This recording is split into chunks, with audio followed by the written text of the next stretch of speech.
Résolution de notre exercice 4, problème 3 de l'examen 2016 sur un tableau de flux de trésorerie. On effectué selon la méthode indirecte. Cet exercice valait 4 points, ça équivaut environ 15 à 20 minutes de travail. Il était faisable, surtout qu'on nous avait bien mâché le travail, on nous donnait pas mal d'informations. Et je vous ai même rajouté sur la droite la petite marche à suivre. Cette marche à suivre, donc là ça marchera pour n'importe quel tableau de flux de trésorerie. Et pour l'exploitation, on a deux méthodes, la directe et l'indirecte. Il y a donc une petite différence. Là, c'est la procédure pour résoudre la méthode indirecte. Donc, marquez ça sur vos notes résumées, enregistrez cette méthode, et vous pourrez résoudre n'importe quel tableau de flux de trésorerie. On commence par le premier point, qui sera d'attribuer nos postes du bilan plus PP à son cycle de trésorerie. Donc, c'est-à-dire, on va prendre notre bilan, notre PP, et on va dire est-ce que ça concerne l'exploitation, l'investissement ou le financement. Liquidité, ça nous intéresse pas. Créance, c'est l'exploitation. Stock marchandises, l'exploitation. Participation, c'est l'investissement. Immobilisation, c'est l'investissement. Cumul d'amort, investissement. Investissement, investissement. Fonds étrangers, LP, on est sur l'exploitation. Financier, on est sur du financement. Provision, on est de l'exploitation. Capital action, financement. Réserve issue de prime, financement. Réserve de bénéfices, financement, paperport, financement. Notre compte de perte et profit, marchandises, on a de l'exploitation. Nos charges marchandises, c'est clairement l'exploitation. Les amortissements, c'est lié au cycle d'investissement. La constitution de provisions, elles sont liées avec notre provision dans le cycle d'exploitation. Nos autres charges est égale dépenses, c'est dans l'exploitation. Produit des dividendes des participations. Là, on aurait pu le mettre en investissement, mais on nous a précisé que les dividendes constituent des recettes provenant de l'activité d'exploitation, donc pas d'hésitation. Bénéfices sur vente de véhicules, c'est lié à nos actifs immobilisés, donc ça fait partie aussi d'investissement. Et les impôts, ça fait partie de notre cycle d'exploitation. Après, comment j'ai pu deviner à quel cycle d'exploitation cela a été attribué?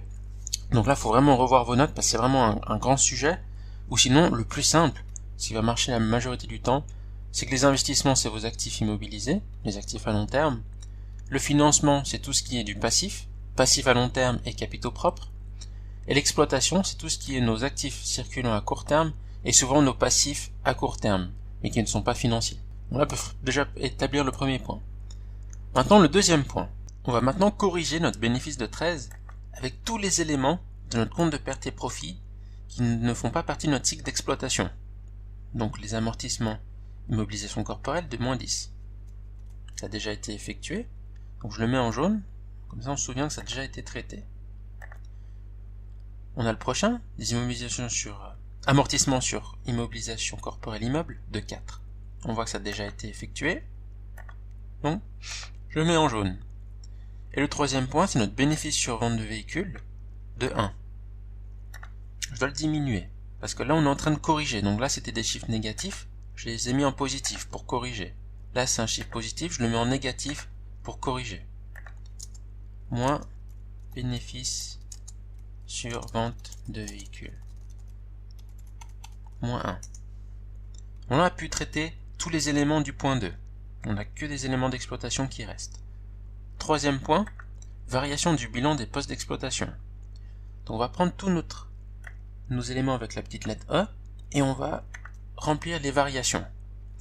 On nous a déjà donné deux infos, c'est les créances de LP. On peut déjà le remplir. Donc on a eu plus 5. L'augmentation des engagements LP, 5. Effectué. Avec les petites lettres jaunes. Et le dernier qui nous reste, on en a encore 2. Stock de marchandises, on a une variation de 2. Donc on voit que nos stocks de marchandises ont augmenté sur la période, donc ça c'est ma petite méthode. Si vous voyez les autres vidéos, je fais toujours une petite écriture pour me souvenir dans quel sens je vais mettre ma variation. Donc là, en l'occurrence, mes stocks de marchandises ont augmenté de 2. Donc ce qui veut dire l'impact sur mes liquidités, c'est que mes liquidités elles ont diminué de 2. Donc je sais que maintenant j'ai une diminution moins l'augmentation de stock marchandises. Moins 2. Dernier poste qui nous reste, c'est nos provisions. On avait 7 en début de période, maintenant on a 6. Donc l'écriture qui a été passée, c'est que notre provision elle a diminué, donc je le mets au débit. Provision 1, et mes liquidités ont donc aussi diminué de 1. Donc là, je vais mettre moins diminution provision de 1. Dans la solution, il nous avait mis les provisions en 3 postes. Je vais vous marquer la formule. Donc, je vais le marquer là sur le haut.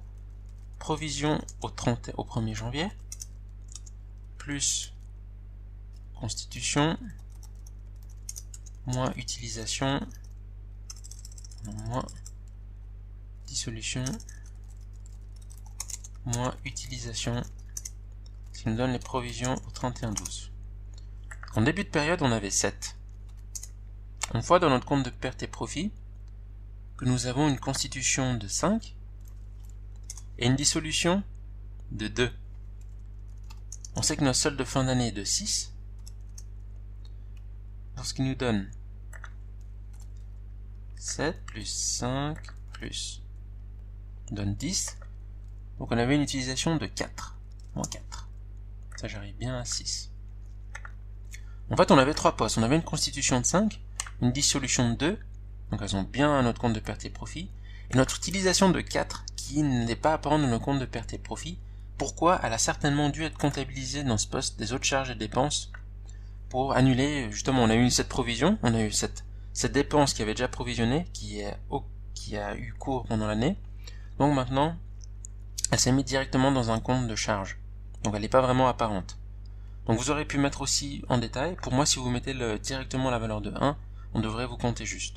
Donc je vais faire mon total.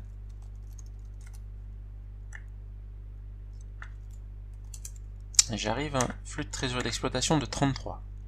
Pour notre flux de liquidité des activités d'investissement, je vous ai mis le point A. Le point 1, c'est d'effectuer un tableau de suivi de nos valeurs historiques et de nos valeurs des cumuls d'amortissement. Avec ces valeurs-là, on pourra déterminer quelles étaient les acquisitions et quelles étaient les ventes. Attention, je vous ai mis le rappel, vraiment, dans le tableau de flux de trésorerie, on va uniquement mettre les acquisitions et les ventes. Il n'y aura pas d'amortissement mentionné dans ce cycle-là, car les amortissements sont non monétaires. Donc, pour le résumer, quelles étaient les opérations sur les immobilisations corporelles, mobilières et immobilières? On a eu des acquisitions qui nous ont été mentionnées, donc on n'a plus qu'à se concentrer sur les ventes. Donc les ventes sur les immeubles, on n'a eu aucune. On a eu une seule vente d'un véhicule qui était inutile. Donc on va devoir déterminer quelle était déjà la valeur historique de ce véhicule, quel était le bénéfice, quel était le cumul d'amortissement. Donc c'est vraiment, on va l'obtenir par différence. J'ai fait notre petit récapitulatif. Là c'est les valeurs historiques. Donc on avait pour 67 en début de période, on a une acquisition de 18, donc là 67 il est ici, le 18, et en fin de période on était à 77. Donc par différence, on sait que la valeur de cet actif qui est sorti, elle était de 8. On fait bien 67 plus 18 moins 8 est égal à 77, notre valeur de fin de période. Maintenant on va devoir savoir quel était le cumul d'amortissement de ce véhicule. Donc on remplit notre tableau de suivi des cumuls d'amortissement. En début de période on était à moins 40, et en fin de période on est à moins 44. L'amortissement de la période, on le retrouve dans le compte de perte et profit, qui est de 10. Moins 10. Et par différence, on va déterminer que notre cumul d'amortissement, il était de 6. Sur ce véhicule, on va mettre en vert, comme ça on va savoir que ça concerne bien notre véhicule. On arrive à 44. Pourquoi j'ai fait toutes ces opérations? Parce qu'on doit déterminer quel était le prix de vente. Pour déterminer le prix de vente, on a besoin de on remplit cette équation. Ma valeur historique, mon cumul d'amortissement, ce qui me donne ma valeur comptable. Ma valeur comptable plus ou moins mon résultat, et me donne mon prix de vente. Ce qu'on connaît, c'est que le véhicule a été vendu pour un bénéfice de 1. Donc j'ai ici mon résultat, on a fait un bénéfice de 1. Ma valeur historique, on a pu la déterminer, elle était de 8. Mon cumul d'amortissement, on a vu qu'il était de 6. Moins 6. J'arrive à une valeur comptable de 2. On a vendu pour un bénéfice de 1, ce qui veut dire que le prix de vente était de 3. Et voilà, on a pu résoudre cette équation. Donc je vais pouvoir remplir ici, plus vente, immobilisation, corporelle, meuble, 3, plus 3.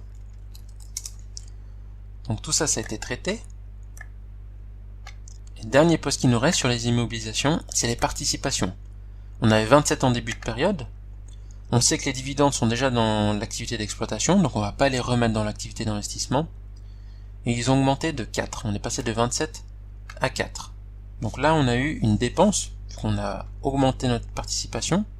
Écriture comptable, c'était participation 4 et liquidité 4. Donc on a bien une diminution. Moins acquisition, participation. Moins 4. Ça nous fait notre total du flux de trésorerie d'investissement. Moins 36. Donc c'est traité, je vais mettre une petite valeur jaune. Et on peut passer au dernier, le cycle des activités de financement. Donc la première chose à faire, c'est prendre les variations du bilan des postes de financement, sauf le compte de perte et profit reporté. Donc on va traiter tout ce qui nous reste, toutes les valeurs, oula celui-là c'était traité exploitation, toutes les valeurs avec un F, sauf ces deux postes-là, les réserves légales de bénéfices et le PP report. Il y a une manière spéciale pour le déterminer. Dans l'engagement financier, l'augmentation des engagements, ça a augmenté de 3, donc ça veut dire que peut-être une banque nous a prêté 3 de plus. Donc on a eu un encaissement de liquidité. L'écriture, c'est la suivante. On a eu liquidité 3, et puis dette 3. Donc on voit bien que c'est une augmentation des liquidités. En plus là on nous a marqué plus l'augmentation des engagements financiers, on ne pouvait pas vraiment se tromper. 3. Là c'est traité, je mets une petite valeur jaune. Prochain, on nous a même guidé l'augmentation de notre capital action, la valeur nominale. On était à 100, on est passé à 110. Donc l'écriture, on a eu liquidité 10 et capital action 10. On voit bien qu'on a une augmentation de liquidité de 10. Donc on ne peut pas non plus se tromper, surtout qu'on nous a clairement précisé que c'était plus l'augmentation. Poste suivant, c'est notre réserve légale issue de prime. Donc là, ça s'appelle un agio. Donc plus agio, on a encore une augmentation de 3. L'écriture, c'était liquidité agio 3. Ce qui nous donne bien plus 3. Et le dernier point à résoudre, c'est notre PP report. Donc on a deux PP reports. Là, c'est la réserve légale issue de prime, c'est aussi la réserve générale. Et le deuxième, c'est le bénéfice reporté. La différence entre les deux, c'est que la réserve légale issue de bénéfice, elle est plus difficile à verser comme dividende. Il y a certaines règles à respecter. Donc le bénéfice reporté, c'est vraiment à disposition. Selon, évidemment, la décision de l'Assemblée générale. Donc là, c'est la formule à vous souvenir pour déterminer quel était le dividende versé, vu que qui est sorti de ses réserves. Comment sont constituées ces réserves? Donc d'abord, on prend notre total de PP report en début de période qui était de 10 plus 17, 27. Ensuite, ce qui va se rajouter dans notre réserve, c'est le bénéfice de la période, qui est de 13. Le dividende, c'est l'inconnu qu'on cherche à résoudre. Et notre PP report de fin de période, il était de 12 plus 14, 26. Donc par différence, on sait qu'on a 27 plus 13, ce qui a fait 40, moins 14,